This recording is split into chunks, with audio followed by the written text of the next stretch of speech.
Hi everyone, इस video के अंदर मैं आपको बताने वाली हूँ that how to flow in circles in shapes. सबसे पहले हमें क्या करना है, ओवर हैंड ग्रिप का यूज करना है। तो उसके लिए हमें जो पेंसिल की जो लीड है उसे लंबा कर देना है पेपर सीजर से, इस तरीके से जैसे मैंने इस वीडियो के अंदर किया है।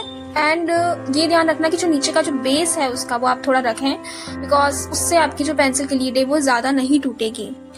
उसके बाद आपको इसको सैंड पेपर पे रब कर देना है अच्छे से, ताकि इसका जो मेन पार्ट है यानी जो साइड का पार्ट है वो शार्प रहे।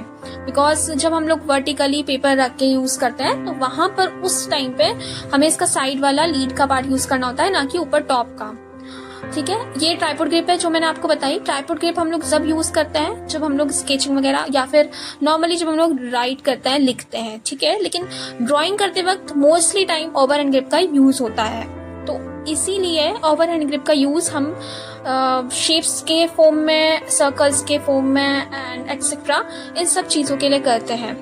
ओवर हैंड ग्रिप का क्या बेनिफिट होता है, जब आप बड़े पेपर पे वर्क करते हो ना, तो वहां पे ओवर हैंड ग्रिप यूज करते हैं ताकि आप इजीली मेजर कर पाओ, इजीली चीजों को समझ पाओ, और वहां पे आपको सेम साइज का या उससे बड़ा साइज का भी बनाने में प्रॉब्लम नहीं होती है। इसीलिए हम लोग इस लीड को यूज करते हैं और इसका साइड यूज करते हैं, ना कि इसकी टिप यूज करते हैं। क्योंकि नॉर्मली जब हम लोग ट्राइपॉड ग्रिप यूज करते हैं तो वहां पर उसका साइड हम लोग यूज नहीं कर पाते एंड टिप यूज करते हैं, तो उसकी डिटेल्स में जाने का बहुत ज्यादा मिस्टेक्स होने लग जाता है। इसलिए हम लोग ओवर हैंड ग्रिप यूज करते हैं एंड पिक्चर को ओवरऑल ऑब्जर्व करते हैं।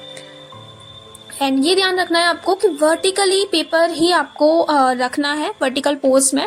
अभी मैंने इसे हॉरिजॉन्टल पोज में इसलिए रखा है क्योंकि मैं यहाँ पे वीडियो बनाने वाली हूँ। आप देख सकते हो कि सामने मैंने काफी सारी शेप्स रखी है, काफी सारे सर्कल्स यहाँ पे ड्रॉ कर रखे हैं। तो आपको हॉरिजॉन्टली ना रख के इसे वर्टिकल पोज में रखना होता है। सो बेसिकली आप ये समझ गए कि ओवर एंड ग्रिप क्या होता है।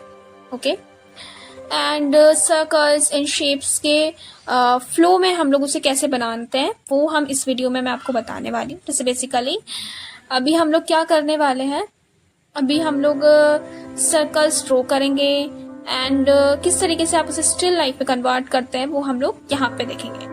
अब यहाँ पे आपको बिग साइज का ही पेपर यूज करना है। अगर आपके पास बिग साइज का पेपर नहीं है तो आप A4 साइज की शीट्स को मर्ज भी कर सकते हो, अगर आपके पास नहीं है तो। अदरवाइज आप कोई सा भी नॉर्मल पेपर यूज कर सकते हो। ठीक है, लास्ट वीडियो में मैंने लाइंस के बारे में बताया था, वो आप मेरे यूट्यूब चैनल पे जाके देख सकते हो कि कैसे आप लाइंस के अंदर फ्लो गेट करते हो। बहुत ज्यादा इजी होता है जब आप ओवर एंड ग्रिप की प्रैक्टिस रेगुलर बेस पे करते हो, एंड एटलीस्ट 1 मंथ तक 2 मंथ तक आपको करना होता है। अभी हम लोग सर्कल कैसे बनाएंगे देखना आप, एकदम फ्लो में लेफ्ट टू राइट, और इसे हम लोग कैसे करते बनाओ, मतलब एकदम लाइट पोस्चर में बनाना है, इसको गड़ा के नहीं बनाना, फ्लो में बनाना है। ठीक है, जिस तरीके से बना रही हूँ, right to left, left to right. Okay,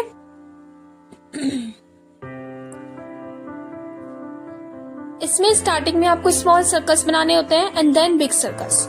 और एक चीज आप ये भी कर सकते हो कि जैसे आपने बड़ा सर्कल बनाया, उसके अंदर छोटा, उसके अंदर छोटा, या फिर आपने कोई एक सर्कल बनाया एंड उसके ऊपर आपने दोबारा से उस पेंसिल से उसे ड्रॉ किया। तो उससे क्या होता है, उससे आप कैसे छोटे वर्क पे काम करना है, बड़े वर्क पे काम करना है, और लिमिटेशंस के अंदर कैसे काम करना है वो आप सीखते हो। जैसे यहाँ पे मैंने अभी छोटे सर्कल्स बनाए, बट जब आपको लगे कि देन आपके सर्कल्स थोड़े सही बनने लगे तो वहाँ पे आप बड़े सर्कल्स बना सकते हो। अब मैं यहाँ पे ओवल बना के दिखा रही हूँ आपको, बिकॉज ओवल्स भी बहुत ज्यादा यूज होते हैं। ओवल्स में भी सेम चीज होगी, left to right, right to left.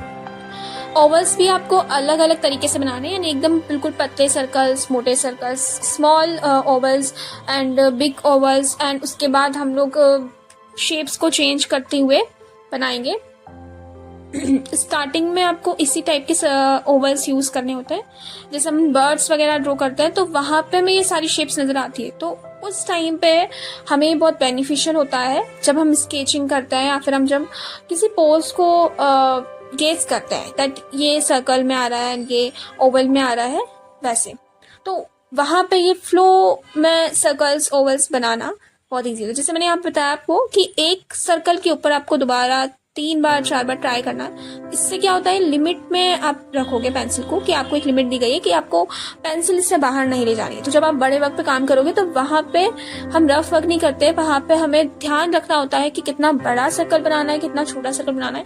या फिर हम लूमीज की स्टडी करते हैं तो वहां पे भी एक सर्कल को हमें 2-3 बार बना के ट्राई करना होता है। देन हमको जब सही लगता है तो हम लोग उसको फाइनल करते हैं। तो स्टार्टिंग में जो सर्कल है, जो उसकी आउटलाइंस होती है, वो लाइट रखनी होती है, और इसीलिए हम लोग उसके साइड वाले बेस को यूज करते हैं। इसलिए हम पॉइंट वाले को यूज नहीं करते, क्योंकि अगर पॉइंट यूज करोगे तो वो डार्क हो जाएगा। देन लूमीज वगैरह में या किसी भी उसमें हमें जो आउटलाइंस है वो ड्रॉ रखनी होती है, बिकॉज वैल्यूज एड करने टाइम दिक्कत नहीं आती। अब यहाँ पे मैं आपको कर्व सिखा रही हूँ कुछ। आपको एस कर्व, सी कर्व्स बनाना है इस तरीके से, फ्लो में, एकदम फ्लो में। इसलिए हम लोग बड़े साइज का पेपर यूज कर रहे हैं। एस कर्व बन गया, अपोजिट एस कर्व बन गया, एंड सी कर्व्स बना सकते हो आप। बहुत तरह के इसमें आप फ्लो ऐड कर सकते हो, बहुत तरह के इसमें वैरायटीज आती है, तो वो आप ऐड कर सकते हो। अभी आप इसमें देख सकते हो मैंने वापस से ओवल बनाना स्टार्ट किया है। ओके, ये एस कर्व है, ये एस कर्व है, ये सी कर्व है। ये आप देखो, मैं एक बर्ड बना के दिखा रही हूँ आपको कि यहाँ पे एक नीचे जो है शेप है, जो नीचे का वो ओवल है, एंड देन ऊपर एक सर्कल है, उसका जो फेस वाला पार्ट है, और इसके सेंटर में एक बीच में एस बनता है, यानी कि उसकी जो गर्दन है, नेक है, वो थोड़ी सी एस वाले शेप में होती है। लाइक हेरन्स आपने देखे होंगे, हेरन्स जो बर्ड्स होते हैं, तो उनकी जो शेप है ना वो कुछ इस टाइप की होती है कि जिनकी जो नेक का पार्ट है वो एस कर्व में आ रहा है, और जो उनका फेस वाला पार्ट है वो सर्कल में आ रहा है। थैंक यू सो मच इस वीडियो के लिए।